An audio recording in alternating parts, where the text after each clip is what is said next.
പരിശോധിക്കാതെ fitness certificate നൽകിയ Kozhimukku government LP സ്കൂളിൽ രക്ഷിതാക്കളുടെ പ്രതിഷേധത്തെ തുടർന്ന് സ്കൂളിന് പൂട്ടുവീണു. കുട്ടികൾ പെരുവഴിയിലായി. ഇന്നുച്ചയ്ക്ക് 1:15 എടത്വ ഗ്രാമപഞ്ചായത്ത് AE, വാർഡംഗം എന്നിവർ സ്ഥലത്തെത്തി സ്കൂളിന്റെ ഫിറ്റ്നസ് റദ്ദാക്കുകയായിരുന്നു. സ്കൂളിന് പൂട്ടുവീണതോടെ 30ഓളം കുട്ടികളും 6 അധ്യാപകരുമാണ് പെരുവഴിയിലായത്. അരനൂറ്റാണ്ട് പഴക്കമുള്ള ഓടുമേഞ്ഞ കെട്ടിടത്തിലാണ് വിദ്യാർത്ഥികളെ പഠിപ്പിച്ചിരുന്നത്. സ്കൂളിന്റെ സീലിംഗ് അടർന്നും ഓടുകൾ പൊട്ടിയകന്ന നിലയിലുമായിരുന്നു. 2022-ൽ 60 ലക്ഷം രൂപ മുടക്കി മറ്റൊരു കെട്ടിടം നിർമ്മിച്ചെങ്കിലും കൈവരിയുടെ അഭാവത്തിൽ ഫിറ്റ്നസ് സർട്ടിഫിക്കറ്റ് നൽകിയിരുന്നില്ല.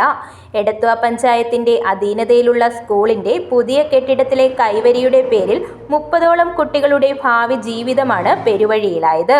സ്കൂൾ പൂട്ടിയാലും നാളെയും കുട്ടികളെ സ്കൂളിൽ വിടുമെന്നും രക്ഷിതാക്കൾ പറഞ്ഞു. News bureau, Chengannur.